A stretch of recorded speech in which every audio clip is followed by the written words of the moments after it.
The wind outside was roaring loudly, almost like a beast, and it was bringing sheets of snow that covered everything in sight. I was just getting comfortable in my favorite chair, enjoying the warmth of the fire, when I heard a faint scratching sound at the door. At first, I ignored it, thinking it was just the wind playing tricks. But then, I heard a sound that froze me in place, a desperate whine. I opened the door to find a trembling Labrador retriever, his body covered in snow, barely hanging on to life. Winter in the mountains is harsh. The snowstorm that night wasn't just any storm. It was one of those relentless, unforgiving storms that make you grateful to be inside. My cabin, hidden in the woods, was my safe haven. I spent the evening doing what I always do on nights like this, stoking the fire and letting its warmth chase away the cold from my bones. The wind howled outside, rattling the windows and making the shutters creak. I was halfway through reading a book, the kind you read slowly to enjoy, when I heard again a soft, repetitive scratching sound. I first dismissed it because out here, noises were common. Branches swaying in the wind, animals roaming through the snow, and sometimes the cabin itself creaking under the weight of the storm. But then the sound came again, this time more insistent. Scratch, scratch, whine. I set my book down and, in living alone in the wilderness, you learn to trust your instincts. Something about that sound didn't seem right. I approached the door cautiously, my bare feet making a sound on the wooden floor. The scratching stopped as I got closer, replaced by a low, pitiful whimper. My heart raced. What could it be? A wounded animal? I grabbed the flashlight from the counter and cracked open the door. The icy wind hit me immediately, sending a burst of snow inside the cabin. I shined the light onto the porch, and my breath caught in my throat. There, standing in the cold, was a Labrador retriever. His fur was covered in frost, his body trembling uncontrollably. His ribs were visible under his matted fur, and his eyes were filled with a mixture of fear and desperation. Jesus Christ, I whispered, pulling the door open wider. The dog tried to move forward but stumbled, his legs buckling beneath him. Without thinking, I dropped the flashlight and scooped him into my arms. His body was ice cold, his fur damp and rough against my skin.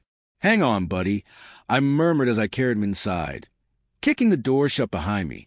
I laid him gently on the rug near the fireplace, my hands shaking as I grabbed a blanket to wrap him in. He didn't move. His chest rose and fell with shallow breaths, and for a moment I thought I might be too late. "Come on, stay with me," I urged, my voice breaking. I rushed to the kitchen, filling a bowl with lukewarm water and grabbing an old towel.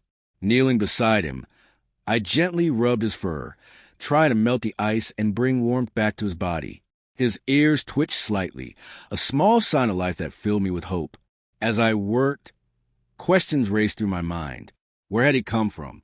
How long had he been out there in the storm? And why had he chosen my cabin, of all places? The storm outside continued to rage, but inside the cabin, the fire crackled and the room slowly warmed up. The dog's trembling started to lessen, and his eyes fluttered open for a brief moment, meeting mine before closing again. "You're safe now," I whispered, unsure if he could hear me. But as I sat there, watching over him, I couldn't shake the feeling that this was no ordinary encounter. This dog had come to me for a reason, and whatever that reason was, it was just the beginning. The fire crackled softly as I sat beside the Labrador, watching his chest rise and fall with shallow but steady breaths. The room was quiet, except for the storm outside, howling like a restless spirit. I wrapped another blanket around him, trying to push away the nagging fear that he wouldn't make it through the night. Every few minutes, I reached out to check if his body was warming up. Slowly, his fur began to lose its icy stiffness, and his trembling subsided. I kept rubbing his paws gently, trying to restore circulation. His ears twitched faintly, and his tail gave the slightest of movements. These small signs of life felt like monumental victories. "Where did you come from, buddy?" I asked softly, more to myself than to him. His matted coat and emaciated frame suggested that he had been on his own for a long time. Yet he had made it to my doorstep through a storm that could have easily claimed his life. It wasn't luck. It was sheer determination. The storm outside showed no signs of letting up. Snow piled against the windows, and the wind continued to batter the cabin. I had nowhere to go and no one to call. Living off the grid had its perks, peace and solitude, but also meant I was on my own in situations like this. I moved to the kitchen and heated up some chicken broth, the simplest thing I could think of to coax him into eating. When I returned, his eyes had opened slightly. They were a deep, soulful brown, and they locked onto mine as I knelt beside him. "Hey," I said softly, placing the bowl of broth near his nose. "I made this for you. Can you try a little?" He sniffed the bowl weakly, his nose twitching. After a moment, he stretched his neck forward and lapped at the liquid. My chest tightened with relief. "Good boy," I whispered, stroking his head gently. The simple act of eating seemed to give him a little strength. He tried to shift his position, pushing himself up slightly before collapsing back onto the blanket. "Easy," I said, helping him settle back down. "You've been through a lot. Take it slow." As the hours passed, he seemed to grow more stable. His breathing deepened, and his eyes stayed open longer, following me as I moved around the room. I could tell he was still wary, unsure where he was or whether he was truly safe. I began to wonder about his story. Had he been abandoned? Lost? The scars on his body told a tale of hardship, but there was no collar, no tag, nothing to connect him to a previous life. By the time the storm began to ease, the first hints of dawn were creeping through the curtains. The dog had fallen asleep again, his head resting on the folded blanket I had given him. He looked peaceful now, his body relaxed in a way that suggested he hadn't felt safe in a long time. I made myself a cup of coffee and sat in the armchair, staring at the sleeping dog. Something about him felt significant, like he had entered my life for a reason I couldn't yet understand. As the morning light grew stronger, I decided I couldn't just let this dog go back into the wild. He needed care, a home, someone to help him heal. And deep down, I knew I needed him just as much as he needed me. But then, as I sipped my coffee, a soft scratching sound broke the silence. My eyes darted to the door. For a moment, I thought I was imagining it, but then it came again. Scratch, scratch. I froze, my mind racing. Was someone out there, or was it something else? The dog stirred slightly, his ears perking up at the sound. I took a deep breath, walked to the door, and opened it cautiously. The cold wind hit me like a slap. As I cracked the door open, my heart was pounding, half expecting another animal, or worse, something unexplainable. But when my eyes adjusted to the dim morning light, I saw nothing at first, just a fresh blanket of snow stretching across the yard and the dark outline of the forest in the distance. "Hello," I called out, my voice shaking. The scratching came again, this time from below. I looked down and froze. Another Labrador retriever was standing just outside the door. This one was smaller and younger. Its fur was just as matted and frosted as the one already inside. "Oh my God," I muttered, crouching down. The young dog took a step forward, its paws trembling from the cold. It didn't bark, growl, or shy away. Instead, it gave me the same look of desperation I had seen the night before, a silent plea for help. "Where did you come from?" I whispered. My first instinct was to bring it inside, but something felt off. Two dogs, both in dire condition, showing up at my doorstep in the middle of a brutal snowstorm? It couldn't be a coincidence. My eyes flicked toward the forest, scanning the tree line for any signs of movement. Was someone out there? Had these dogs been abandoned nearby? The younger dog whimpered softly, pulling me out of my thoughts. "All right, come on," I said, opening the door wider. "Let's get you warm." The cold at the cabin like an unwelcome guest as I ushered the younger dog inside. The older Labrador, still lying by the fire, perked up slightly, his ears twitching as he sniffed the air. When the younger dog approached him hesitantly, there was a moment of recognition. The older dog lifted his head, and his tail gave a weak wag. "You know each other?" I said aloud, the realization dawning on me. The young dog curled up beside the older one, resting its head on his side as if seeking comfort. The scene tugged at my heartstrings in a way I couldn't describe. These weren't just two stray dogs. They were family. I grabbed another blanket and draped it over them, then sat down beside them, My mind raced with questions. Where had they come from? Were they running from something? The scars on the older dog's body suggested a life of hardship, but the younger one bore no visible injuries. It was smaller, thinner, and clearly weaker, but its eyes still had a spark of life. I fed the younger dog the remaining broth, watching as it lapped it up eagerly. The older dog nuzzled the pup gently, a gesture that spoke volumes. They had been through something together, something that had brought them to my doorstep. As the sun rose higher, the snowstorm finally began to ease. I could see the forest more clearly now, the trees standing tall and silent like sentinels. The weight of the situation hit me all at once. These dogs hadn't just stumbled upon my cabin by chance. They had come here for a reason. The question was, what had driven them here? I decided to investigate. After making sure the dogs were warm and settled, I grabbed my coat and boots.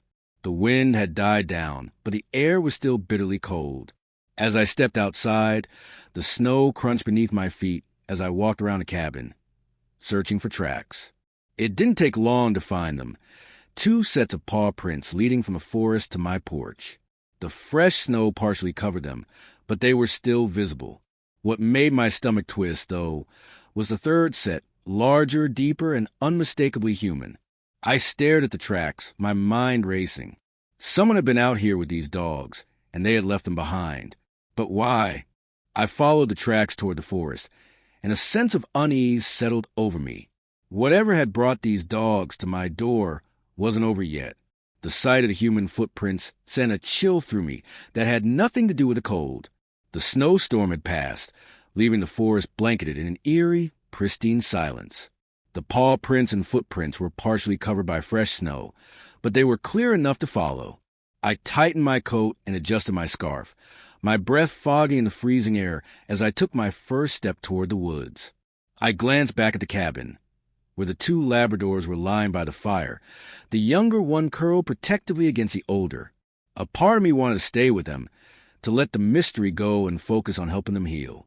But the tracks leading into the forest beckoned me. Someone had been out there with these dogs, and I needed to know why they had been abandoned, or worse, if they were in danger.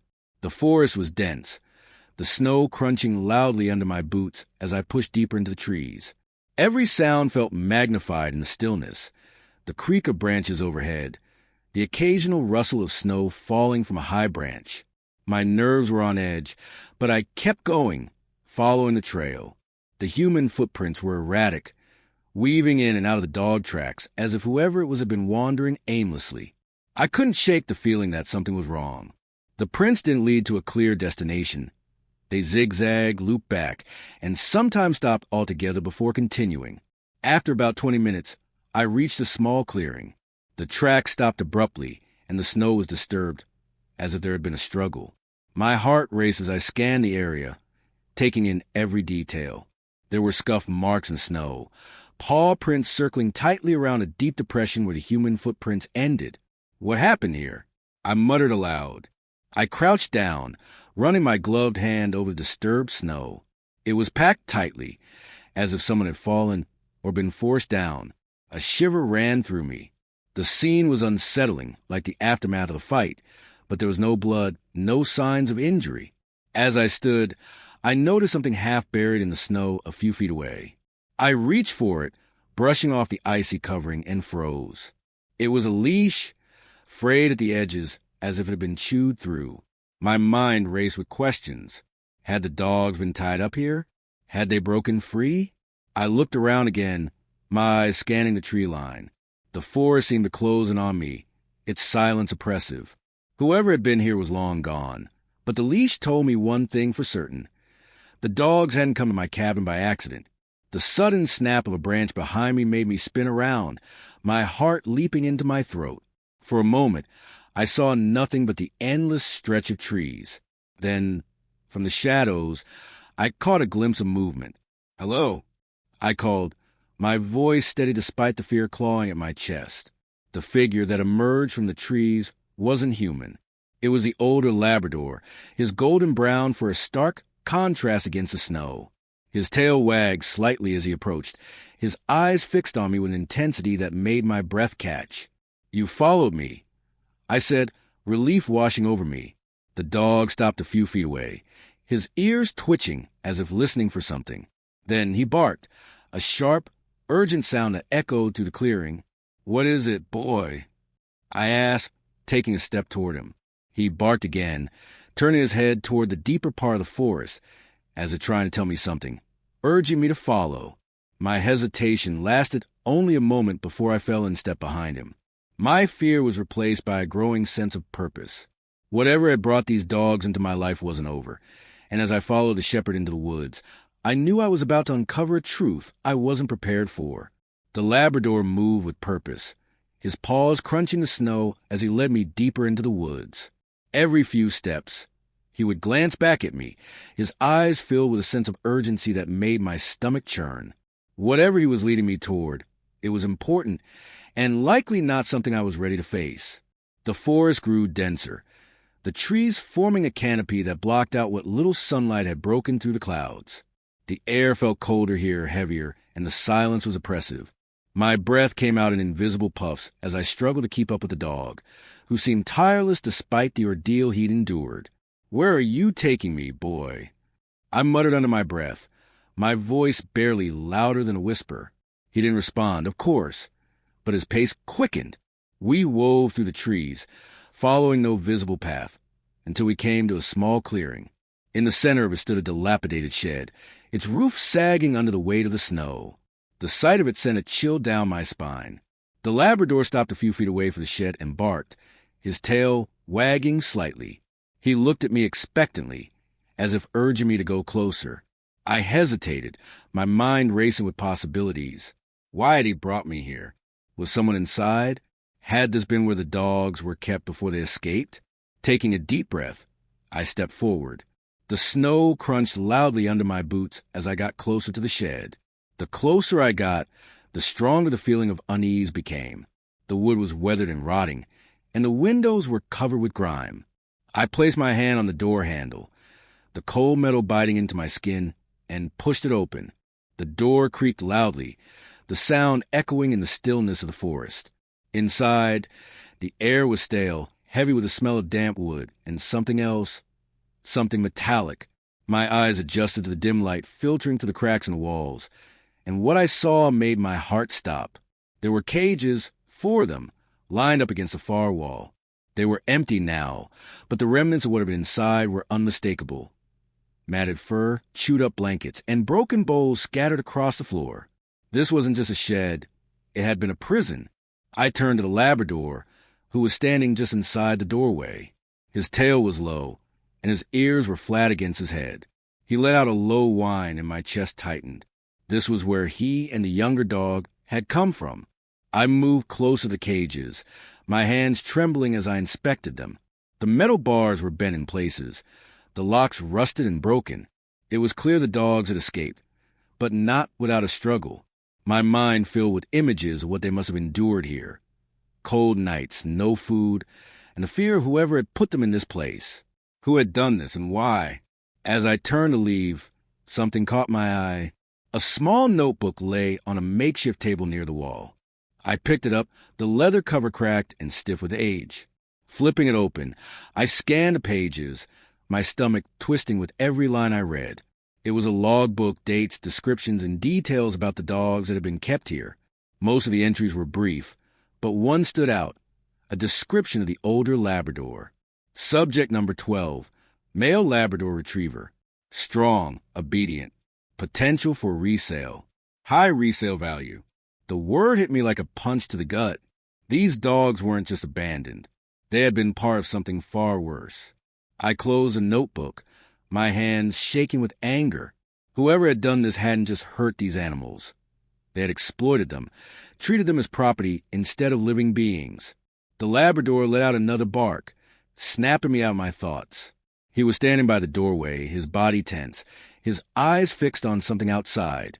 "What is it?" I asked, my voice shaky. I followed his gaze and froze.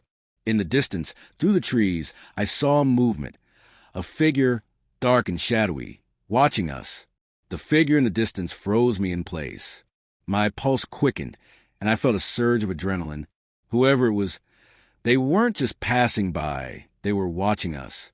The Labrador stood by the door, his body rigid, his tail low, and his gaze fixed on the shadowy figure. He barked a sharp warning sound that echoed through the woods. I took a shaky step forward, shielding my eyes from the glare of the snow as I tried to make out more detail. The figure began to move, slow and deliberate, stepping toward us. My breath caught in my throat. "Who's there?" I called, my voice cracking slightly. No response.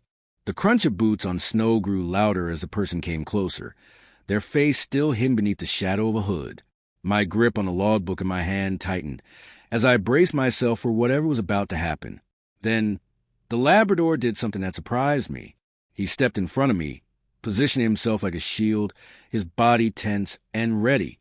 His loyalty in that moment was palpable, and it gave me the courage to stand my ground. As the figure stepped into the clearing, the hood was pulled back, revealing a man in his late 40s. His face was weathered and hard, his eyes darting between me and the dog, narrowing when they landed on the notebook in my hand. "That doesn't belong to you," he said, his voice low and threatening.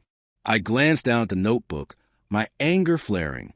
"These dogs don't belong to you either." I shot back. The man smirked, though his eyes betrayed a flicker of unease. "You don't know what you're talking about. Leave that here and no one gets hurt." The Labrador growled low in his throat, stepping closer to man. His presence was like a warning, a silent promise that he wouldn't let anyone harm me. "What did you do to them?" I demanded, holding up the notebook. "Why were they in those cages? Why are there scars on his body?" The man's smirk faltered. "You're meddling in things you don't understand. Those dogs were property, nothing more." The word property came out like venom. "They're living beings," I retorted, "and they have more loyalty and heart than you'll ever have."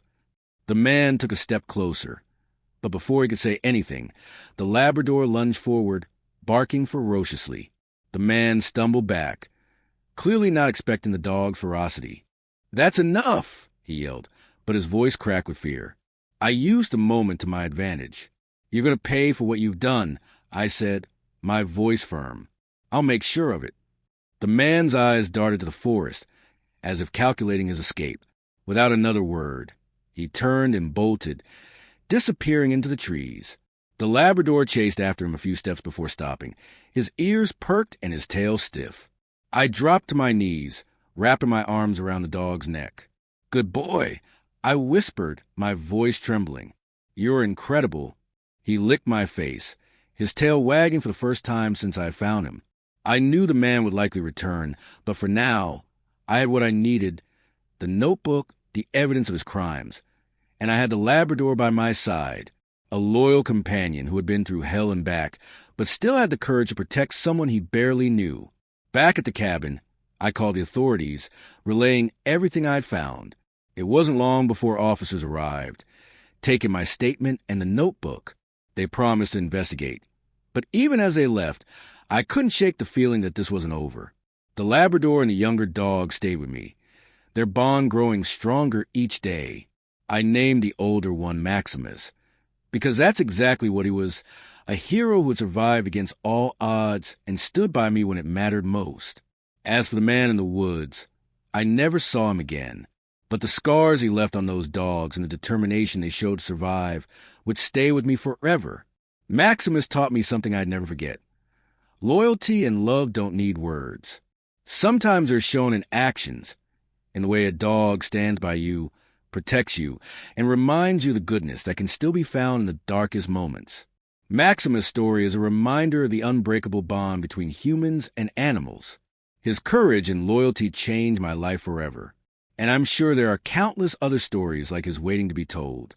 Dogs like Maximus deserve love, care, and a chance at a better life, just like he found with me. If you believe in the power of loyalty and second chances, share this story with your friends and family. Don't forget to like this video, subscribe to the channel, and turn on notifications for more heartwarming and inspiring tales. Let's work together to spread awareness and give every animal the love and protection they deserve.